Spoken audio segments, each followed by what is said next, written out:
Después de que el submarino esté en Cuba, se monte la cocaína en un submarino, se lleva un momentico, se sabe entrar a los Estados Unidos. La carta la envía a Pablo Escobar, la lleva a Popeye, la recibe el Nobel y se la entrega a Raúl y Fidel. ¿Recuerdas cuando varios jóvenes cubanos denunciaron que fueron llevados a Rusia bajo engaño para participar en la guerra contra Ucrania? La dictadura cubana rápidamente se pronunció al respecto negando cualquier tipo de participación y anunció que estaban trabajando en la desarticulación de una red de tráfico de personas que operaba supuestamente ajenos a ellos desde Rusia. Si les creíste a los tiranos, este vídeo es para ti. Cuando en los años 80 Fidel usó su finca personal para el tráfico de cocaína colaborando con el dictador panameño Manuel Noriega y con el cartel de Medellín, el cubano común nunca hubiera imaginado que algo así pudiera estar ocurriendo. El negocio era redondo. Pablito necesitaba sacar el perico de Colombia y lo hacía de 1000 maneras distintas. Pero algunas rutas exigían atravesar el canal de Panamá. En la trayectoria, Noriega cogía lo suyo y el polvo mágico seguía su rumbo haciendo otra escala en la mayor de las Antillas. A Fidel le pagaban su parte y de ahí a repartir kilos a las diferentes ciudades de Estados Unidos, aunque cabe destacar que la ruta que pasaba por Cuba enviaba principalmente a Florida. Después de que el submarino esté en Cuba, se monte la cocaína en un submarino, se lleva un momentico, se sabe entrar a los Estados Unidos. La ruta era costosa, porque la cocaína llegaba por barco a México, porque solamente ellos recibían vuelos pequeños con 500, 600 kilos, pero con aviones bandera mexicana, de México, y entraba a Cuba. ¿Y de Cuba iba a Estados Unidos? En lanchas rápidas, a Cayo Hueso. Pablo Escobar y Noriega tuvieron una relación curiosa y complicada. Escobar, cuando tuvo que escapar de Colombia por planificar y ejecutar el asesinato de un ministro, se refugió en Panamá y ahí comenzaron las conversaciones de negocios con Noriega.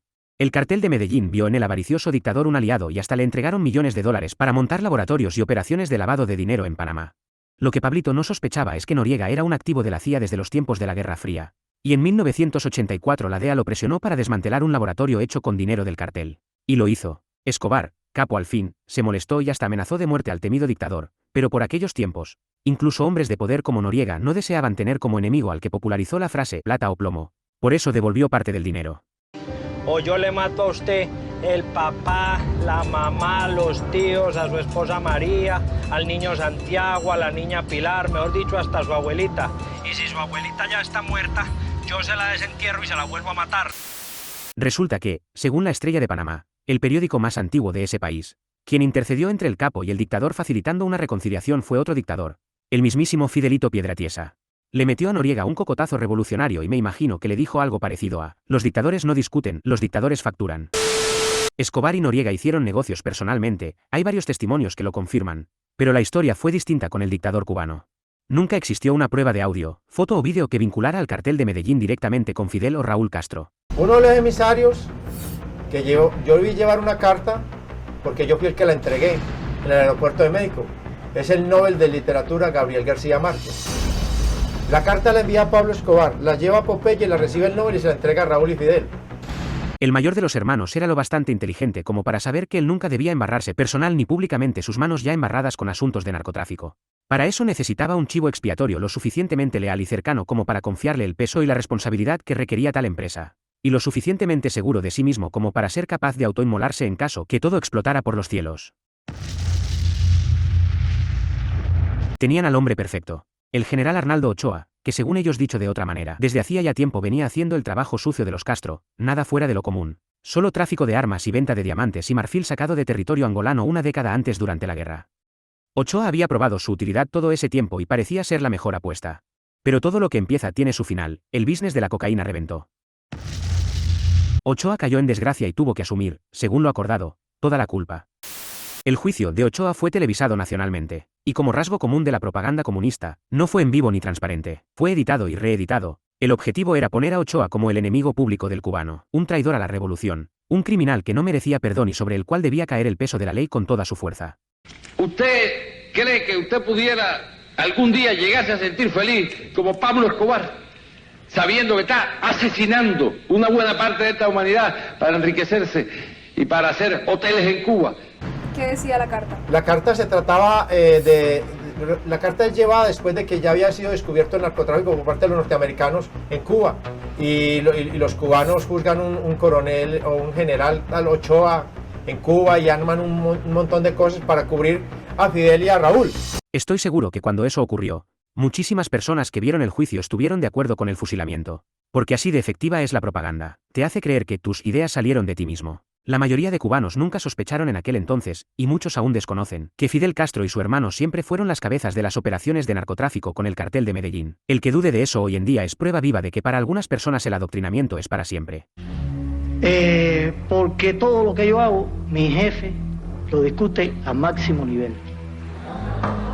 Dijo Martínez. Y él me dijo, ya lo sabes, Fidel, y te voy a dar una noticia. Fidel resolvió este problema. El partido sabe todo lo que quiera saber. Algo de ese calibre ni Ochoa ni el más valiente de los generales se hubiera atrevido a hacerlo por su cuenta. El gran hermano vigilaba, y sigue vigilando, si no, pregúntale a las decenas de cadáveres de generales y militares de alto rango que cayeron uno tras otro como dominó después del 11 de julio. ¡Qué la casualidad!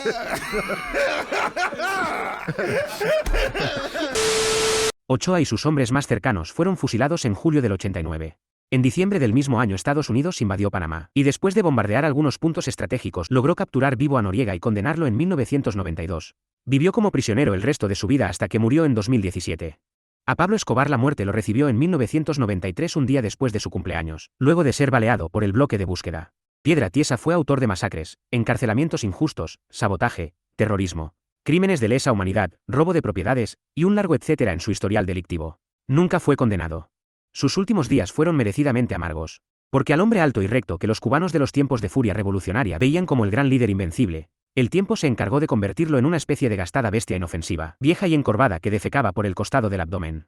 El mismo cerebro que antes lo ayudó a salirse siempre con la suya se había transformado en una masa inútil y senil, incapaz de formular frases coherentes. Hubiese yo dado lo que sea con tal que el mundo lo viera en esa fase demencial, teniendo de vez en cuando destellos de plena lucidez que hicieran a la ira mutar en impotente locura al verse en ese estado.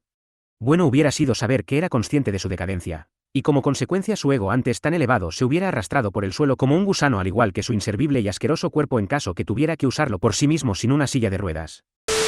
A pesar de todo esto murió de viejo, no pagó ni por uno de los incontables crímenes que cometió. Quienes pagaron y siguen pagando son los cubanos, que oímos y repetimos tantas veces eso de, esto no lo cambia nadie, que al final nos lo creímos. Hoy los comunistas no tienen ni soñando la misma credibilidad que en los 80. Aún quedan zombies que todo lo creen y el miedo general no ha desaparecido por completo. Pero ellos siguen usando las mismas tácticas. Engañar con propaganda y usar chivos expiatorios para sus trabajos oscuros. Ayer tiraron la piedra, quemaron a Ochoa y escondieron la mano. Hoy envían a idiotas a luchar a una guerra de unos idiotas contra otros idiotas que posiblemente hará que dentro de unos años los idiotas de todos los países participen en el juego de los idiotas a quienes les lavan el cerebro y luego mueren.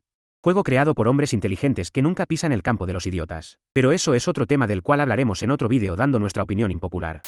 Y esta vez, los comunistas nuevamente se curaron de espanto.